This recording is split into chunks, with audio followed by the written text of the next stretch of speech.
காரமா ஏதாவது சாப்பிடணும் போல இருக்குது. காரமா ஏதாவது செஞ்சு குடுங்க அப்படின்னு சொல்லி குழந்தைங்க கேட்டாங்க. சரின்ட்டு தோட்டத்துலேருந்து வரும்போதே வாழைக்காய் பறிச்சு எடுத்துட்டு வந்துட்டேன்.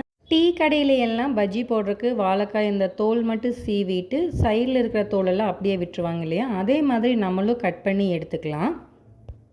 நாங்கள் போண்டா, பஜ்ஜி எல்லாமே கடலை மாவில் மட்டும்தான் செய்வோம். வேறு எந்த மாவுமே யூஸ் பண்ண மாட்டோம். ஒரு 300 கிராம் கடலை மாவு எடுத்துக்கலாம். ஒரு 2 ஸ்பூன் உப்பு போட்டுக்கோங்க. கொஞ்சமாக பேக்கிங் சோடா ஆட் பண்ணிக்கோங்க. தேவையான அளவு காரத்துக்கு எவ்வளோ தேவையோ அந்த அளவு மிளகாத்தூள் ஆட் பண்ணிக்கோங்க. கொஞ்சம் கொஞ்சமாக தண்ணி ஊற்றி ஓரளவுக்கு கெட்டியாக வாழைக்காயில் மாவு ஒட்டுற அளவுக்கு ஓரளவுக்கு கெட்டியாக கரைச்சிக்கோங்க. இப்போ ஒவ்வொரு வாழைக்காய் துண்டையும் மாவில் நனைச்சிக்கோங்க. மாவு எல்லா பக்கம் ஒட்டுற மாதிரி பார்த்துக்கோங்க. அப்படியே எண்ணெயில் போட்டுக்கோங்க. 2 சைடுமே வேகிற மாதிரி திருப்பி திருப்பி விட்டுட்டு ஓரளவுக்கு அந்த எண்ணெயோட கொதி அடங்கினதுக்கப்புறம் எடுத்துக்கோங்க. ஸ்கூல்லேருந்து வந்தோடனே இந்த பஜ்ஜி சாப்பிட்டு ரொம்ப டேஸ்ட்டாக இருக்குதுன்னு சொன்னாங்க. நீங்களும் ட்ரை பண்ணி பாருங்கள்.